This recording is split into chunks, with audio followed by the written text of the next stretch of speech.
So this evening we have Mel Asher here, and she's going to be talking about drought-tolerant alternatives to lawns, which is what you all signed up for, of course. And Mel was born and raised in Michigan and got her Bachelor of Science in Environmental Biology from Michigan State and a Master's in Science in Wildlife Habitat Management from Texas A&M. And then she moved to Washington in 2004 and started her career with Fish and Wildlife as a rangeland ecologist. And then she went to work in the private sector in 2010 and was working for BFI Native Seeds as a restoration ecologist for 11 years. And now she's the owner of Derby Canyon Natives in Peshastin. Her work includes native seed collection, native plant propagation, vegetation monitoring, plant surveys, restoration, project planning, and implementation. So Mel, I'll turn it over to you. And as Amanda, for all of you listening in, as Amanda said, certainly put in the chat questions. And I know Mel has one break in the middle specifically for questions, but we can also address questions throughout and at the end. So. Great. Yep. Thanks, Kurt. Hey, can you see my presentation screen? Yes. Okay, good. I'm not sure what was happening before. Yeah. Glad that isn't the issue here. Well, yeah, thanks everybody for coming tonight. I'm going to be talking about some different more drought alternatives to traditional Kentucky bluegrass type irrigated lawns tonight. And, you know, doing a little bit of research into this presentation, I stumbled upon this graphic, which I thought was really interesting. And it's great information that we probably knew intuitively, but it's great data to have. The EPA has actually studied average household water use, and on average across the United States, we're using about 30% of our water outside in outdoor uses. That would include like decorative type lawns and gardens and all sorts of landscapes. And that's just an average. In some areas of the US, particularly like arid areas in the West, up to 60% of water use is outside. And so for those of us who are interested in conserving water, it's really critical to take a good look at that chunk of the pie chart to see where you can cut. And that's what I'm going to be focusing on tonight is some different areas, particularly those beautiful green irrigated lawns, to see if we can kind of tighten water use in that area. So just as an overview of my presentation, I'm going to go through 4 different types of alternatives. These are different ground cover types that I've had a lot of familiarity with myself, experience with. There's other options out there that I just can't speak to, and so this is what I'm going to be covering tonight. 4 different kind of categories. I'll be talking about native grasses as an option. We'll be covering fine leaf fescues. Some of those are native, some of them are you know, what's considered naturalized. They're introduced, but they're hardy in our area. I'm going to be talking about a class of ground covers called warm season grasses, and I'll go into detail on that when I get to that portion. And then talk about different wildflowers, yarrow in particular, that could be used as a drought tolerant ground cover. What I'm not going to be talking about today is really planting a diverse native garden, and because I just don't want to step on Betsy's toes. She's going to be going into that next Wednesday. And so for those of you interested in planting a lot of habitat, shrubs, trees, I really recommend that you tune into her presentation. We're really going to be focusing on what we can do to replace irrigated lawns and save water today. I'm going to spend about half of the talk talking about the kind of the nuts and bolts of how to get transitioned over?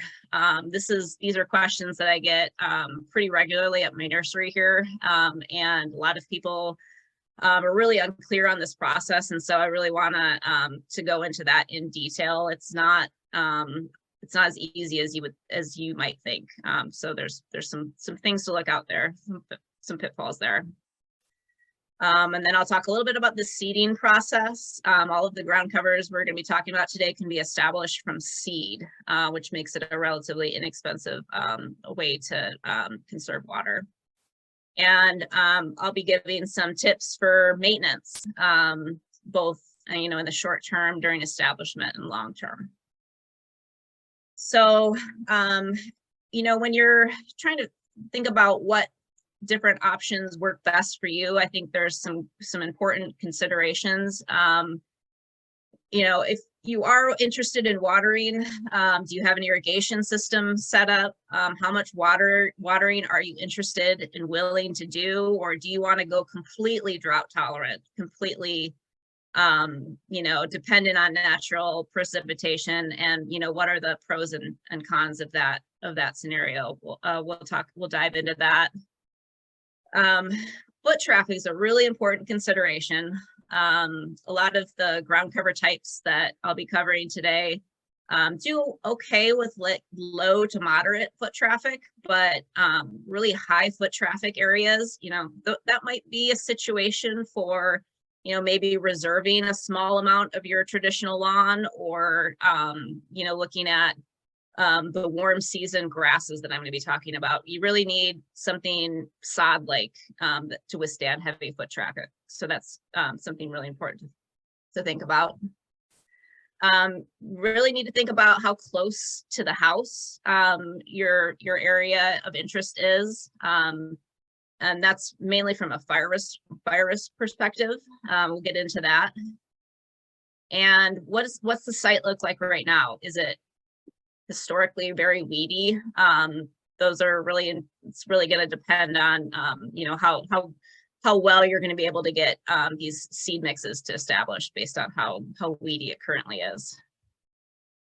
So native bunch grasses, great drought tolerant option for a ground cover. For those of you not familiar with the native grasses in our area, they've got this bunching type clumping growth form that you can see in this photo here. So there'll be a large clump separated by a space of about the same distance, and then another large clump. And so there's probably knee height to thigh height type heights in there, depending on what species you're using. But there's a lot of variability, and again, there's the spaces in between because of that bunching type growth. I think the best thing about native grasses, using native grasses, is that if you pick the right grass for your site, and your vendor should be able to help you with this, they're completely drought tolerant once established. So you don't have to be reliant on water at all. That's the biggest pro. They're low maintenance. They've got this tremendous root system. You can kind of see on the right axis of this diagram. They've got this fibrous root system that goes down feet into the soil to access soil moisture, unlike your traditional lawns, which are, just in the top few inches. And so they're just amazingly drought tolerant. And that's, one of the best things about these. But they do have cons, things to think about.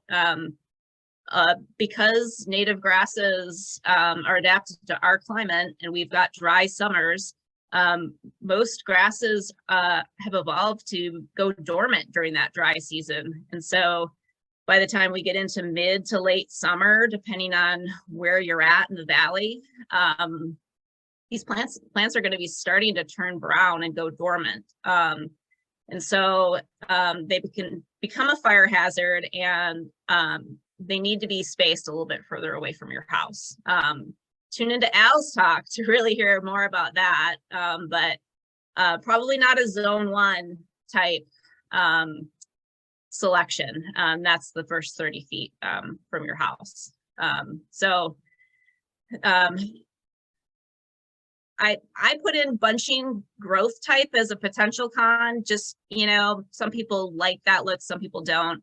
But there is going to be space in between them. It's not going to be a solid turf like your traditional lawn grass. So yeah, this is a photo I found, just kind of showing that clumping growth form with the spaces in between. The heights of native grasses are variable, again, depending on the species, anywhere from 18 inches to even 3+ feet in height. There's a lot of species, a lot of native species to choose from. You're going to want to choose the correct native species for your site if you really want it to be drought adapted, if you really want it to be competitive and hardy. This is just a different map I put together with some different climate zones overlaid over our area, and you can kind of see the reddish, orangish areas are the driest, and then kind of heading up the valley and into the mountains, it gets you know, yellow and then even to dark green. And so depending on where you're at, there's different native grasses that are going to do best on those sites. And the lower elevations, blue bunch wheatgrass is the predominant native grass. It's the most common grass in Eastern Washington. Gets about knee height. Clumps are, you know, probably 12 to 18 inches across. Beautiful bunch grass. Some other common grasses are Sandberg's bluegrass or Indian rice grass on sandier sites. And as you go up in elevation, you get additional species like Idaho fescue, June grass. You're starting to get a little bit taller heights with blue wild rye. There's a variety. I guess the point I'm trying to make is that there's a variety available, but you really need to kind of tailor it to your site, whether you're low elevation, moderate, or high in our area, just to make sure the grasses are well adapted. Another becoming really popular option is using fine leaf fescues. Now, this is a combination of some native and maybe some naturalized and hardy species. The ones that I've worked with are hard fescue, sheep fescue, Idaho fescue, which is a native, and red fescue. You can see in the photo here, these grasses have been seeded densely and actually resembles a turf, but they're actually bunch grasses. And so depending on the seeding rate, you can get that clumping type form, or you can get something that more closely resembles turf, just depending on how densely you seed it. I found that most of the grasses in these fine leaf mixes really should have some amount of irrigation. Maybe it could be pretty minimal, once every couple weeks or so, but they do want to go dormant in the summer if they're not irrigated at all. And I found that the hard fescue, the red fescue really will start to fade out. They need a little bit of extra water, more water than we really have naturally in our area. So some amount of irrigation is helpful. Again, they've got that great deep fibrous root system, so they can access deeper water and makes them way more drought tolerant than traditional lawns. So I haven't seen a ton of these types of lawns installed in Eastern Washington, but I've tried one myself, and I have a few friends that have. So warm season grasses is a category of which buffalo grass and blue grama, side oats grama, those are kind of the three most commonly used species. This is a buffalo grass lawn here in the photo here, and you can see it's a rhizomatous grass, just like your traditional lawn type grasses, but this is actually native to parts of the US and is pretty drought tolerant. So this is a map of its native, the native range of buffalo grass. You can see it's not native to our area. It's native to the central US, all the way from Canada down to Texas. That's actually a really popular eco lawn choice in Texas and kind of the southern plains. So because it's native to this area, it's evolved in an area where they get a lot of summer rainfall, unlike us, where we're usually bone dry in the summer. And because of this, they just have a completely different growth pattern, and they photosynthesize differently. I'm sorry, I'm getting a little too technical here, but they have evolved a way where they're really efficient. They're really efficient with their water use in warm temperatures, because they're growing in a time of year when it's hot, because that's when their moisture is. Unlike us, where we get all of our moisture when it's relatively cool. So we have what's termed cool season grasses and vegetation here. So they're really efficient at water use. It makes them great drought tolerant choices. They're beautiful grasses. This is a combination blue grama buffalo grass lawn. And it's just, it's gorgeous. It looks great, even unmowed. Now, there is one negative that's kind of large, and I think this is what's really stopped these grasses from being super popular as alternative lawns in kind of the northern part of the US. And that's, they're only active between first and last frost. And so, the rest of the year, they're dormant, they're brown, they're perennials. So they're alive, they're just dormant. They'll come back each year, but, between like late April and late October, between the frosts, they're going to be dormant and not growing and brown. And so they provide a beautiful lawn choice in the summer months, and would only need to be watered, once a week or once every 10 days, even in our area, which is really dry. But that negative of not being green all year round is it's limited their success, I think. Most of the the ground covers I'm going to be talking about are all cool season, and so I just wanted to point out, because this is a little bit different timing, because they're active in the spring, summer, and early fall. You have to seed them at that time of the year, and ideally in the kind of late spring, right after that first frost, to take advantage of the coolest weather that we have at that time of the year.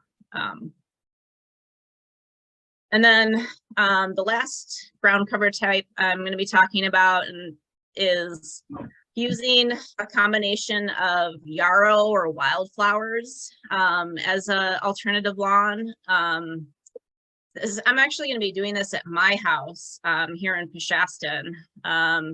Yarrow in particular is a really easy wildflower to grow from seed. It spreads with rhizomes. It's got these beautiful soft fern-like leaves.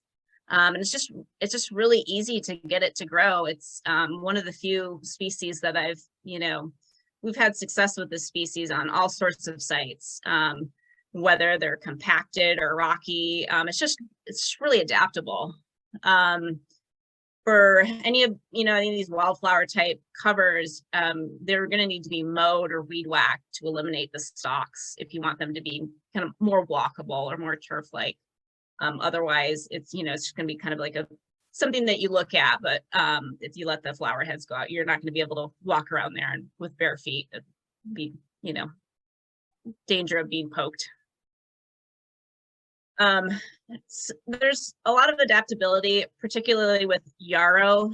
I know that it does well with irrigation. I've seen it in people's yards where it's kind of creeping into their yard and getting hit with their sprinklers, and so getting watered at the same rate as their traditional lawn and thriving. And I've seen it on totally dry sites as well. So it's adaptable. It's probably going to need kind of the similar type of watering as fine leaf fescues, a little bit of watering once every week or two, just to keep it green in the driest part of the summer.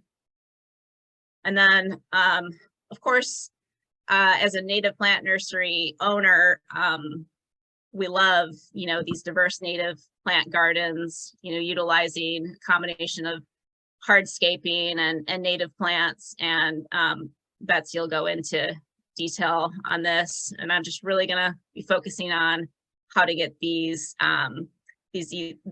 seeded ground covers established. But if you're looking for diversity and habitat, these are wonderful choices. You're going to want to be steered more towards planting live plants rather than seeding, just because trees, shrubs, and flowers, they're just hard to get established by seed. They've got a bunch of seed dormancy issues. So Betsy will go into all of that hopefully next week. I just wanted to show you my beautiful nursery, and just show you what you can do with native plants in your landscape. So I'm just going to take hopefully a quick pause there and answer any questions about those 4 types of alternatives that I've talked about, and then we'll switch gears and go into the nuts and bolts of getting them established. Yeah, if you want to have any questions, go ahead and stick them in the chat. And had one comment in the chat already. Are you seeing the chat, Mel, or want me to read them to you? Okay, one question just came in. What's best for a shady site?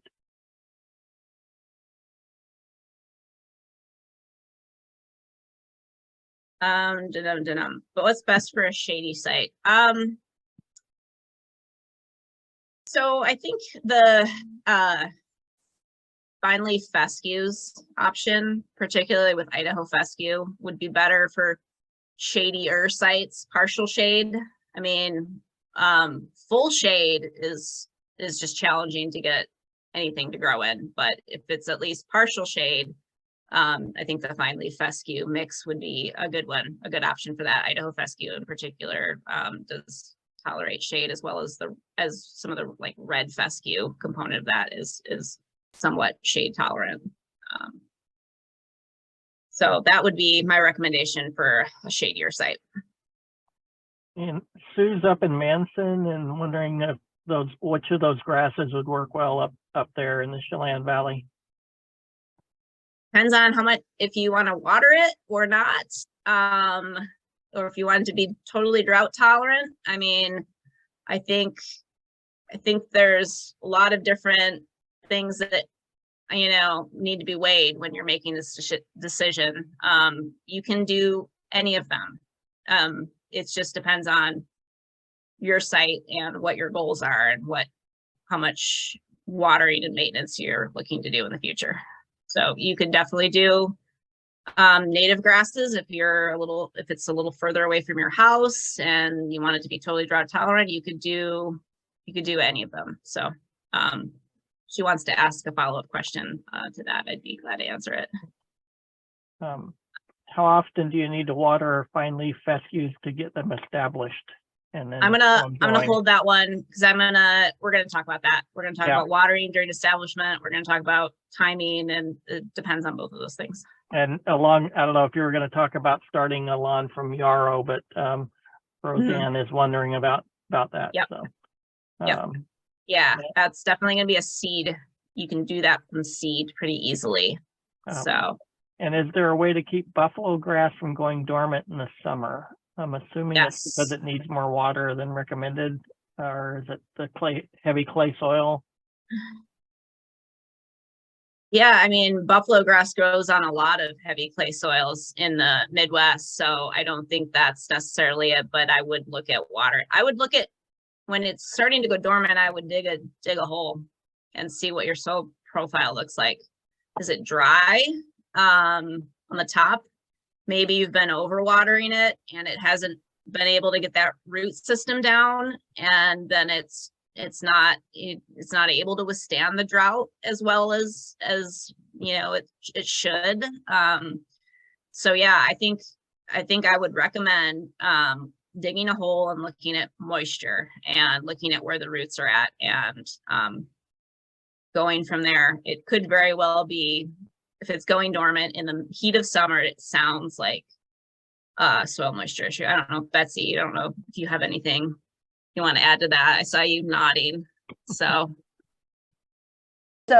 most people water too frequently with irrigation and not long enough. So it's much better to water, say, once a week for a longer period of time. As Mel said, get that water down deep into the soil profile.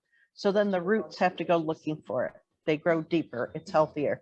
If you're watering very shallowly and more frequently, the roots aren't going to grow to look for the soil, for the water, because they don't have to. So it's kind of a self-fulfilling prophecy. If you have, you know, if you have irrigation, people tend to use it too much, and that's the result. I did have one comment, Mel, about foot traffic. I'm a big fan of paths. So if you don't want to worry about the foot traffic issue, and if it's not a play area, I would say think about gravel paths, mulch paths, step stones, anything like that. And it will really enhance the design of the project too. You can do a lot with it. So I'm a big fan. And also, as far as the natives going dormant, the native grasses, the native bunch grasses, 2 points. A little bit of water, like you said, when you're talking about the fescues, a little bit of water will probably keep them from going dormant. I mean, even a drink every 2 weeks. Hard. That figuring out what that little bit is. I found people tend to overwater, and then they get root rot, and it becomes a mess. And then another point is that traditional turf grasses, traditional cool season turf grasses, are all bunch grasses. So the difference being with our native bunch grasses, they're just bigger plants. But if you look at a traditional lawn, it's made up of all these little tiny bunch grasses together. And then one final comment is blue grama grass has the most incredible seed heads. You know what I'm talking about, Mel? They look like eyelashes. They're gorgeous. So if you're looking for a grass that's got a lot of character that you would mow once a year or whatever, that would get my vote. It's really cool. Okay, I think those are my comments. Okay, and I'm seeing a lot of other questions about watering in the chat, Kurt. So we're gonna get into all of that. We're gonna dive into the watering, and I am not going to answer your questions at all. I'm just gonna make you go out and look yourself. I'm gonna show you what to look for, because there's it's complicated. We'll leave it at that until we get there. So I don't know, is there anything else? There was one about grasses over drain fields. Oh, any of them would work over a drain field. I think they're all great options. Is your drain field at least 30 feet from your house? And if you don't want to water it at all, native grasses would be a great option for that. So yeah, I'm actually going to talk about kind of how to seed into like construction related disturbance. So the drain field scenario is one of those. So we'll get into that. Yeah. Okay. All right. Should we? I think we're good. Okay, great. And for those of you who do want to sign up for our in-person event, it will be basically just Betsy and Al and I going back and forth like this for 2 hours and looking at native plants. So I think we'll all. It was awesome last year. I learned a lot. Yeah. Okay. Speaking of that in person, I'll put that link into the chat here again in a second. Okay, so you've selected your ground cover type, and now you're ready to get your yard into shape to seed it.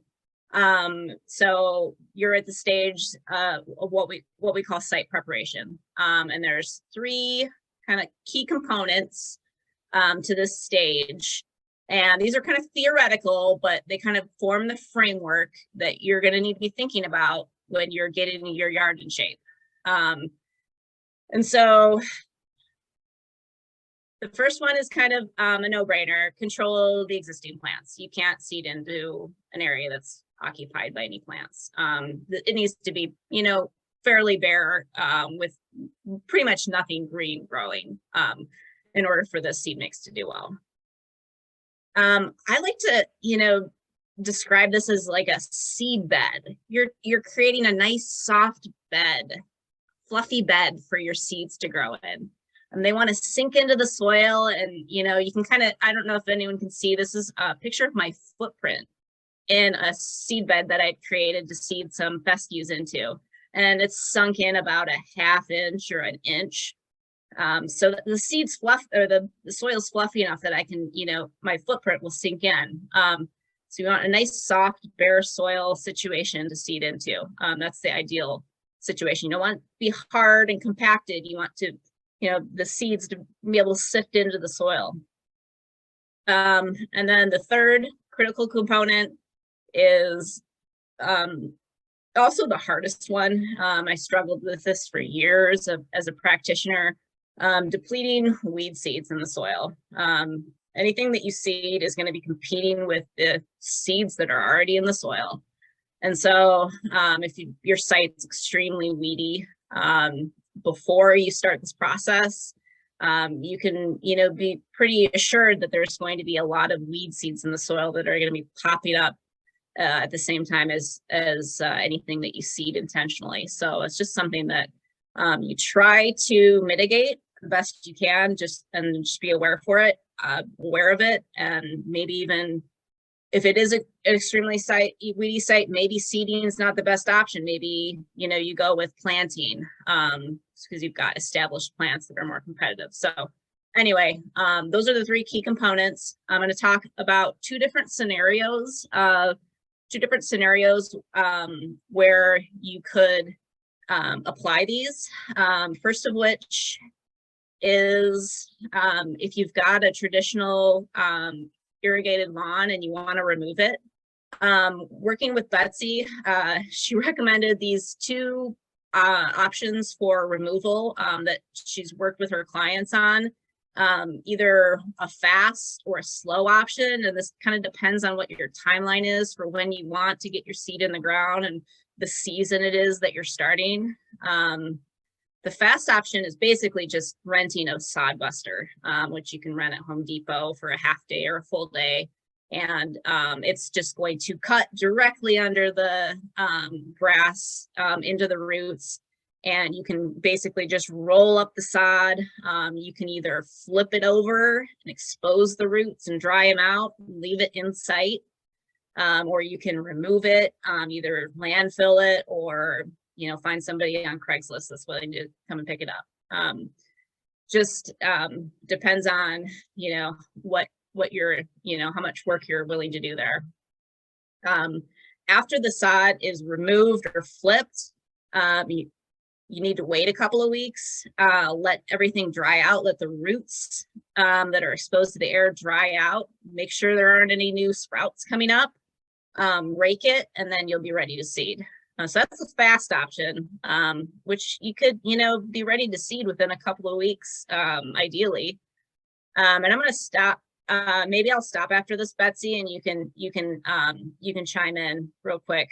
The slow option is something that you could do in like the spring or late spring, and then you'd be ready to seed by the fall. For this option, with your lawn, you would mow it as to the lowest height possible setting on your mower, which I'm going to call a scalp. And then you can just turn off the water, and that lawn will be a crispy critter by the end of the summer. And then at that point, basically you've killed all the existing vegetation. You're really just trying to make a seed bed at that point. And so one option is to rent an aerator, these lawn aerators, and basically you can just roll that over and it will take little plugs out and deposit them on the surface. And then you can break up those plugs and rake them around, and maybe even rake in a little extra topsoil just to get some soil to seed into.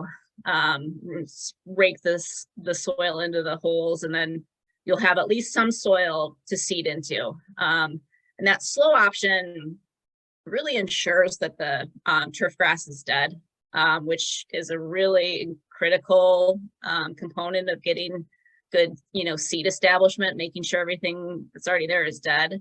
And also gives you an opportunity to see if there's any weeds that are going to pop up that you could, hoe out or pull out in the meantime. So if you're patient enough, I definitely would recommend that. I don't know if you want to add anything at this point, Betsy, or we can save it for another time. Just a quick comment on the sod busting option, the fast option. If you're not planning on, giving the sod to someone else, I would also scalp it before you cut the sod. You want to get rid of as much of that leaf as possible to reduce the likelihood that those plants will survive for more than that, couple week period. You want to try to kill them. So that, and Rachel had a comment, you can compost at Winton, that's if you're in the Leavenworth area, or you can take it in Wenatchee, you can take it just to Milks. Well, Yeah. no, I take it back No, because it has really? soil in it. I Oh. believe you can't take stuff with soil. However, sod is something that's easy to compost in the home landscape, as long as you water it. Yeah. Because it'll dry out, it won't compost without it. So those are my comments on that. Awesome. Thank you. You're Appreciate that, welcome. especially You're about the composting. Okay. All right. So that's, what an option, or a couple of different options if you've got a lawn that you're considering removing. Betsy will talk a little bit more next week about if you have a lawn and you want to convert it to a native garden. This is specifically to make a good, seeding bed for seeding. Another really common scenario that we deal with is kind of construction related soil disturbance. So you're building a house, or you're redoing your septic, and you end up with a bunch of bare soil as a result of that construction. So this is another good scenario for being able to get your drought tolerant ground covers established. What's great is that the grading takes care of site preparation, the steps 1 and 2. It scalps everything off. It creates bare soil for seeding. There's a couple of pitfalls to watch out for. Compaction can definitely be an issue, particularly with those clayier soils. I personally live in an area where our soils are called the Derby Gumbo. They're so clayey, and that definitely can lead to compaction, which is going to be a problem for seedling establishment. One option, if you do have compaction, we rented this little mini excavator because we were putting in a culvert, and there's tines on the bucket. And so we just drug it in parallel lines or slightly offset lines to kind of shatter that kind of soil compaction at 4 to 6 inches deep, just to kind of create that nice soft bed for seeding. That's really critical. But one thing that the construction related soil disturbance might not help with, if the grading is shallow, is weed seeds. So it might, scrape off a little layer of soil and leave all sorts of weedy soil underneath. And so that's just something that you have to think about and be prepared for. If it's a deep, like subsoil type grading, you'll be dealing with cleaner soils. So it just kind of depends on how intense it was. There's a couple options. One is to basically let it sit fallow for the season. So this would work great if your construction was completed in like the late spring, early summer, and you could just basically try to keep the site from turning green through the summer, hoeing, spraying, mowing, etc., anything that comes up. And then you'd be ready to seed in the fall, with the main goal of not letting any of the weeds make seed. Those annual weeds are reliant on seed production to spread. So if you chop off their seed heads when they're flowering, you're going to be able to stop that. So the other option is just to control anything that's green and seed and hope for the best. And you might be doing a little bit more pulling as the ground cover is getting established, but you know, that's kind of the fast option if the timing works out and you know you're not willing to have kind of a bare landscape for a season. I mentioned timing a couple of different times. The timing is going to kind of vary based on your seed mix. Cool season, grasses and wildflowers. So like all the mixes that I've talked about today, with exception of the warm season buffalo grass type mix, should all be seeded ideally during the dormant time of the year. So the cold time of the year, and that's because that's when we've got our moisture. So late October through early February is really the best window. Right before it snows is best. Right after the snow melts is second best. If you have irrigation or are willing to water, the window extends a little bit into the spring, but the later you go, the more you're going to be dealing with, you know, our windy, sunny days, and just the soils dry out so quickly. It's just hard to keep seeds moist enough to germinate. So the more you can do it in that dormant time, cool season time of year, the better. And I mentioned earlier with the buffalo grass, because it's active at a different time of year, it needs to be seeded in April or May. You're looking for like 60-degree soil temps in order to start thinking about seeding that and after the first frost. So that's what I just said there. So seeding rates are dependent on the mix that you end up using, and your supplier should be able to provide great info on this. It's typically based on the pounds of seed per 1,000 square feet. And so what you need to do is get a really accurate estimate of your square footage. I've got people calling me all the time saying, oh, I've got 1/4 of an acre. And I'll be like, okay, you need this much seed. And they're like, oh, well, I'll go measure it. And it's, you know, only a few thousand square feet, or, you know, it's really important when you go to buy seed to have an accurate measurement of your site. And that way you can buy a little bit of extra seed, but you know that you're putting the right rate down because you purchase the right amount for your site. And so you're not going to overseed or underseed because you know exactly how much you need. And then you spread that evenly across the whole site. And that's the easiest way to do it. I've talked a lot about grasses. Those are really easy to establish from seed. A few wildflowers are easy. Most of them are harder and should be planted. Yarrow, flax, blanket flower, lupin are some seeds that are flowers that are easy to grow by seed. Forbs, shrubs, they have dormancy issues that typically lead them to be challenging for the layman to use, and planting live plants is typically best. So this is the link I was hoping you could put in the chat box, Kurt, but if you're wondering where to find a vendor, the Washington Native Plant Society maintains this list annually of different native plant and seed sources. And so you can just look at the seed section if you're looking for seed, and look and find a vendor close to your area.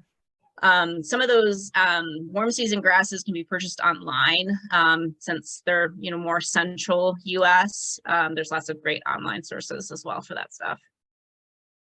So I am getting kind of close to the end of the hour, so I'm going to try to speed through this a little bit. I apologize. Seeding technique. I've heard this phrase so many times. Seed soil contact is like the most critical thing. The seed needs to be in contact with bare soil. And then ideally, you can rake it to cover the soil. About a 1/2 inch to 1/4 of an inch of coverage is just right. And that's just enough to help the seeds stay moist during you know, sun and rain, wind, without drying out. And so lots of lawns are seeded, just broadcast seeded on the surface, but that, you know, they've got sprinklers so that they can, you know, kind of continually keep those sites moist. you know, for the mixes that we're talking about in non-irrigated areas, you really should focus on trying to get that seed lightly covered by soil to help with that. And then sites that are on any sort of slope, not like this picture here, which is on flat ground, but sites on slopes, seed stability is definitely an issue. Hydroseeding or covering the seed with an erosion control blanket, like I've got pictured here, or straw or something to keep the seed in place is really critical.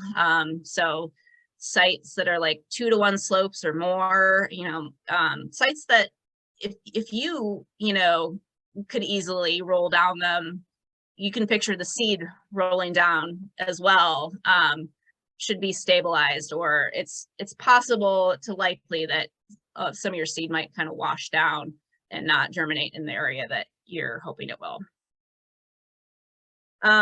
So watering, how much do I water? I'm not going to tell you.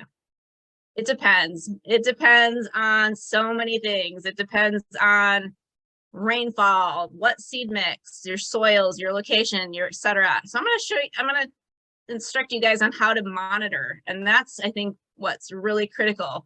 I mean, you guys need to become little agronomists out there, checking your soil and your roots if you really want to make these types of ground covers successful.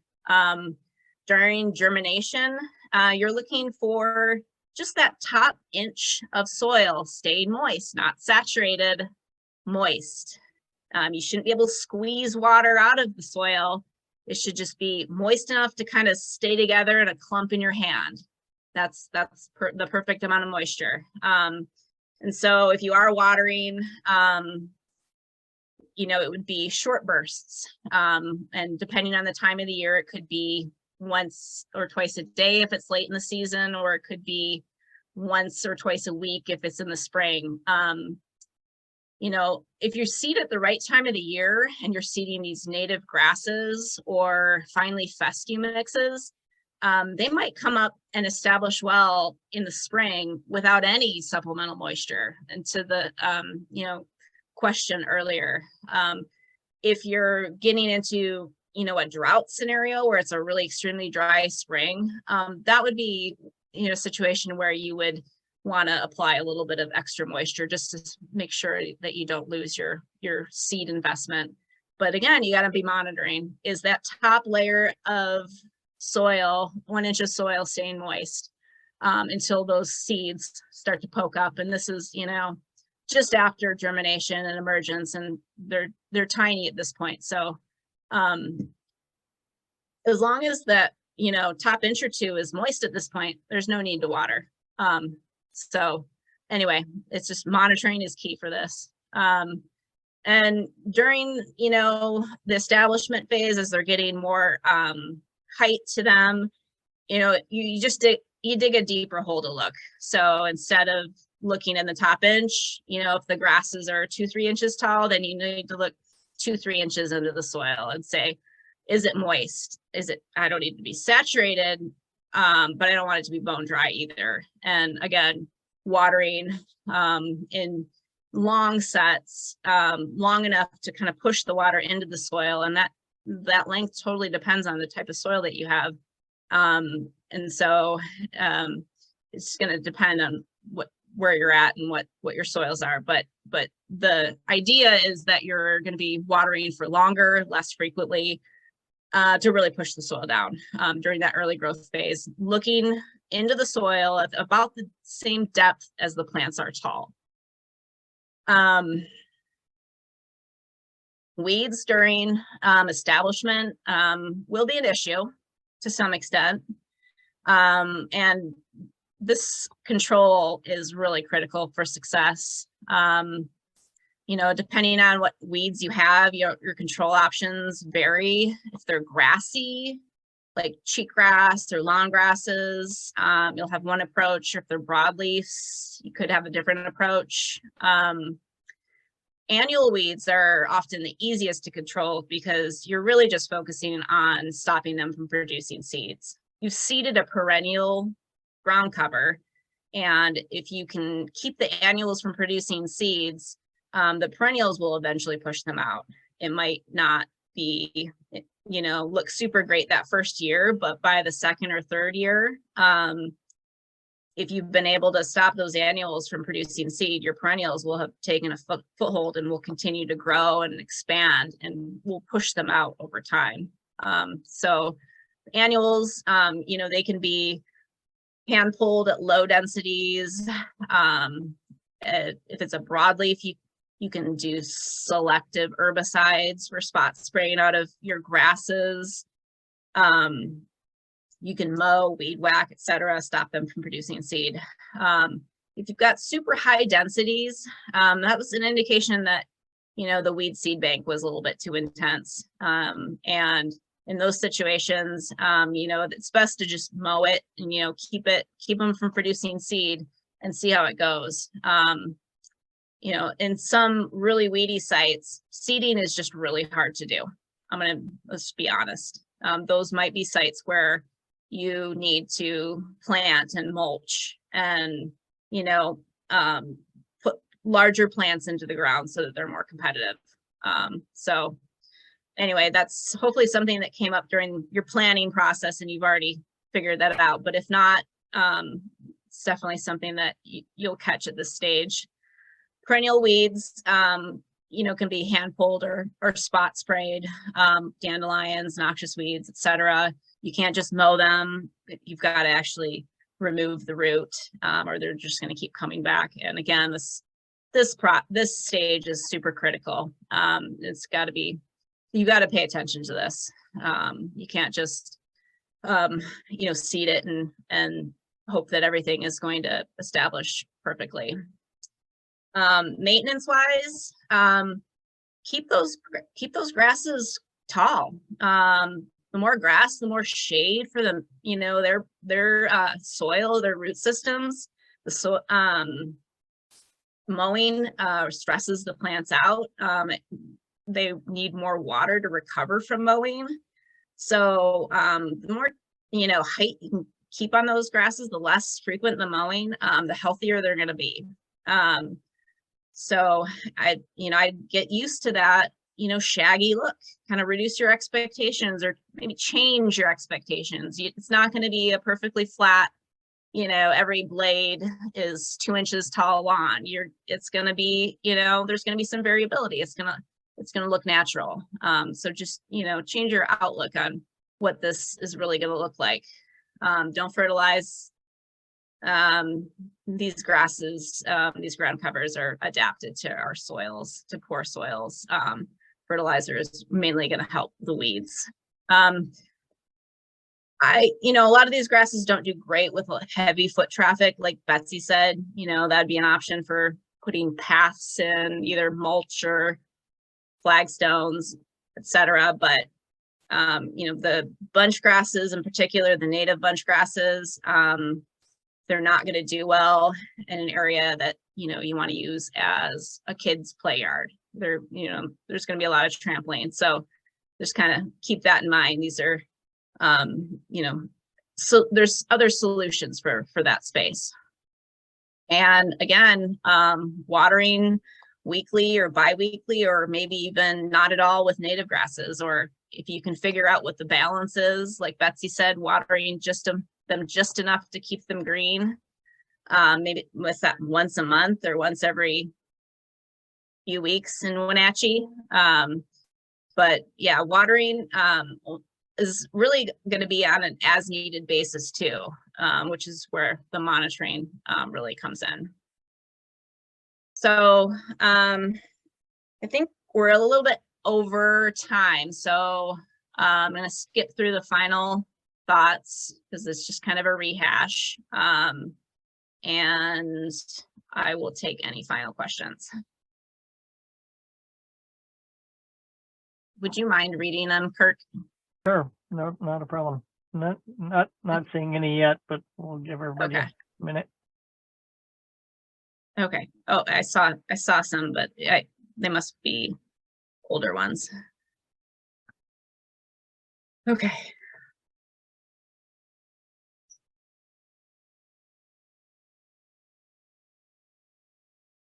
Any final questions? Any suggestions for rattlesnakes finding cover in the tall grass? Well, that would be, you would probably want to mow those down if you were concerned about rattlesnakes in the summer. You wouldn't have to mow it all the way to the ground. You could still keep 6 inches, 8 inches on there, but yeah, I would say I wouldn't keep them super short or super tall. What do you think, Al? Well, what I was going to suggest, once the bunch grasses brown out, you can cut them down, you can weed whack them, or it would probably be the best way to do it, weed whack them. Yep. And it won't hurt as long as you keep the root crown there, like you say, 4 to 6 inches is fine. And that way you could expose whatever kind of critters are hiding in there. Mm-hmm.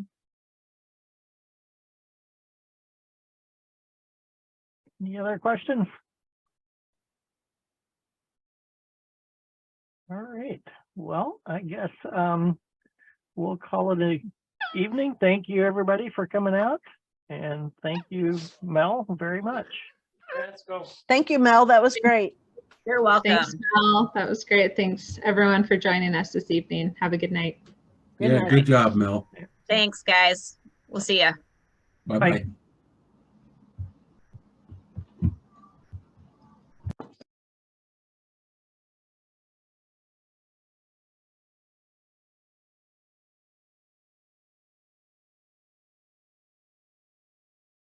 See you later, Kurt. All right. Thanks, Al.